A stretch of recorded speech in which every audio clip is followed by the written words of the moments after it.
सभी को आपका स्वागत है। आप देख रहे हैं रितेश का टाइम। जुड़े रहिए हमारे साथ। आपको दिखाते हैं उत्तर प्रदेश से कुछ खास खबरों की चर्चा। महिला सशक्तिकरण पर उठ पड़े सवाल। जहां उत्तर प्रदेश सरकार महिलाओं को स्वावलंबी और सशक्त बनाने में तमाम योजनाओं को लागू कर रही है, वहीं आए दिन महिलाओं की प्रताड़ना और कमजोर बनने के मामले सामने भी आते दिखाई दे रहे हैं। जहां कुछ समय पहले भारत सरकार ने 3 तलाक के मामलों को उठाकर कानून को लागू करके इस्लामी महिलाओं के लिए एक खुशी का संदेश दिया था, वहीं दूसरी शादी और लिविंग रिलेशन के मामले आए दिन बढ़ते दिखाई दे रहे हैं। सवाल किसी धर्म और जाति का नहीं है, सवाल है समाज में किसी भी जाति, किसी भी धर्म, किसी भी समुदाय पर अगर बात करी जाए तो पारिवारिक न्यायालय खचाखच भरे दिखाई दे रहे हैं। कहीं तो पति पीड़ित दिखाई देते हैं तो कहीं पत्नियां पीड़ित दिखाई दे रही हैं, लेकिन मामले दिन पर दिन बढ़ते ही चले जा रहे हैं। आखिरकार कब तक चलेगा इसी तरह से परिवारों का विनाश, या फिर भारत में संस्कारों की होती जा रही है कमी? जहां भारत की सभ्यता और प्रेम तहजीब पहले नंबर पर जानी जाती थी, वहीं उत्तर प्रदेश की राजधानी लखनऊ के पारिवारिक न्यायालय में बढ़ती भीड़ इस बात का सबूत दे रही है। लखनऊ की तहजीब पर बड़ा दाग धब्बा लग चुका है। इस वीडियो के माध्यम से सिर्फ और सिर्फ इस गरीब महिला, पीड़ित महिला की आवाज को शासन और प्रशासन तक पहुंचाने का काम किया जा रहा है। सच्चाई जानने के लिए पीड़ित व उसके परिवार से संबंधित सरकारी विभाग व न्यायालय स्वयं अपने स्तर पर जानकारी हासिल कर सकते हैं।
क्या नाम है आपका?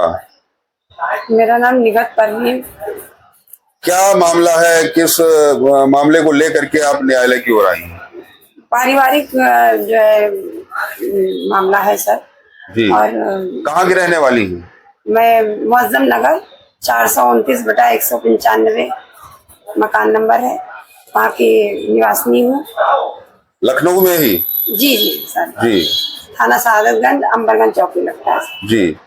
तो क्या किस तरीके से, क्या समस्या है आपको, क्या लेकर के न्यायालय आई है? सर मेरी शादी 2003 में हुई और काफी खुशहाल मेरा परिवार था। 3 बच्चों के साथ मैं अपने परिवार में रह रही थी। और मेरे 2018 में जब मैंने इलेक्शन लड़ा तो उसी बीच जो है अंबरगंज चौकी और सादतगंज थाना जो है हमारे पति ने सब मिल के वहीं पर महिला मिली महजबीन, उसके साथ शादी उन्होंने कर ली।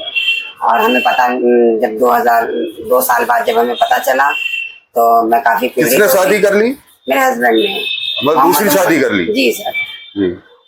तो मैं काफी पीड़ित हो गई। फिर उन्होंने, जब मैंने विरोध किया तो उन्होंने आर्थिक तंगी शुरू कर दी हमारे साथ, हमारे बच्चों के साथ। और उसके बाद में बच्चों से। आपके पति का क्या नाम है? पति मोहम्मद उमर चांद। मोहम्मद उमर चांद? जी सर। जी। क्या करते हैं वो? फिर वो प्लाटिंग का काम करते हैं और उसके बाद में जो नेता नगरी वही जो हमने इलेक्शन लड़ा था उसी में थोड़ा बहुत चुनाव आप लड़ी थी? जी जी, चुनाव मैं लड़ी थी। अच्छा, किस पार्टी से लड़ी थी? निर्दलीय। अच्छा, निर्दलीय चुनाव लड़ी। तो अभी जो है, अभी आपके साथ अभी क्या समस्या है? अभी सर जो है वे पीड़ित करने लगे घर के अंदर। जब मैंने विरोध किया, मैंने, मेरी बेटी ने, बड़ी वाली बेटी ने विरोध किया तो आर्थिक तंगी चालू कर दी और खर्चा पानी सब बंद कर दिया, खाना पीना बंद कर दिया और अंत में उन्होंने जो है ताले में हमें बंद करना स्टार्ट कर दिया। तो मैं अपनी जान बचा के वहाँ से भागी सर। और मैं समझ लीजिए आज पूरे 19 दिन हो रहे हैं, 19 दिन से मैं खाना बदोश वाली जिंदगी जी रही हूँ। अभी यहाँ कभी वहाँ मुझे खुद नहीं पता कि मेरी कौन मदद करेगा कौन नहीं करेगा। कितने बच्चे हैं आपके? सर मेरे 3 बच्चे हैं। बच्चे आपके साथ रहते हैं? सर बच्चे मेरे साथ उसी मकान में रहते हैं और मकान के ऊपर जो है उनकी समय मकान को लेके और ज्यादा हमें पीड़ित किया जा रहा है। मकान मेरे नाम है सर। अच्छा, मकान को लेकर के पीड़ित किया जा रहा है। तो बच्चे आपके साथ रहते हैं या किस तरीके से? बच्चे कहाँ रहते हैं? बच्चे 2 मेरे साथ में रहते हैं। छोटी बेटी को लेके, छोटी बेटी पे बहुत अत्याचार किया जा रहा है और मुझे और मेरी छोटी बेटी को मारने की पूरी तैयारी में ये लोग लगे हुए हैं कि किसी तरीके से जो है इनको आघात पहुंचा के इनको या तो पागल कर दे या तो इनको जान से मार दे या नशीला पदार्थ दे के छोटी बेटी को मार दिया जाए। इससे पहले कभी थाना, पुलिस, कभी चौकी थाने में गई आप? कोई अपनी प्रार्थना पत्र दिया आपने? अम्बरगंज चौकी और साधनगंज थाने कई बार हम गए और पुलिस वालों के साथ हमें भेज दिया जाता है और पुलिस वाले कोई कार्रवाई नहीं कर रहे हैं। वहाँ पर छोड़कर हमें चले आते हैं। उसके बाद में वो लोग कोई भी बात नहीं पूछते हैं जाकर कि आपके साथ क्या अत्याचार अब तो दोबारा नहीं हो रहा है। ऐसी वो लोग कोई बात हमसे नहीं पूछते हैं और अंदर फिर मेरे साथ वही बातें, वही कांड होता है। तो कहीं आपके मायके पक्ष या ससुराल पक्ष के लोगों ने कोई समझाने का प्रयास नहीं किया आपके पति को? सर काफी बार हमारे घर वालों ने सपोर्ट किया। इसमें मेरे बड़े वाले भाई ने भी बहुत सपोर्ट किया, समझाया भी। छोटा भाई भी जो है सर उसने भी समझाया, मिला हुआ भी है सर अब तो।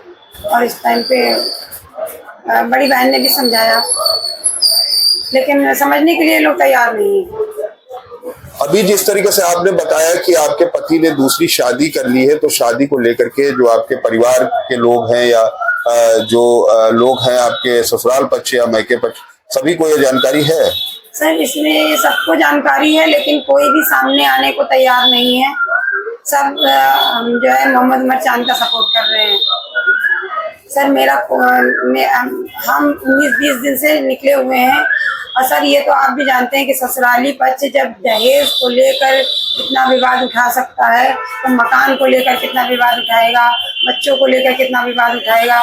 ससुराल में लड़का पक्ष उनका है सर। मायके पक्ष से आपके साथ कोई नहीं है? मायके में सर माँ बाप नहीं है सर। अभी जो हमारे चैनल के माध्यम से आप अपनी बात कहना चाहती हैं उच्च अधिकारियों तक या जो शासन प्रशासन तक पहुंचाना चाहती हैं, आप क्या चाहती हैं? सर मैं ये चाहती हूँ कि मुझे जो है कानूनी तौर पे सपोर्ट मिले और मजबूती के साथ मैं अपने घर जाऊँ और मुझे खर्चा पानी मिले और मुझे मेरी बेटी और मेरी जान की सेफ्टी मिले। निगत परवीन ने कहा था कि जिस तरीके से उन्होंने बताया था कि ये इनके साथ अत्याचार हो रहा, तो हमारी टीम इस वक्त पहुंची है पारिवारिक न्यायालय, जो कि निगत परवीन की अधिवक्ता यहाँ पर जेबा खान जी मौजूद है।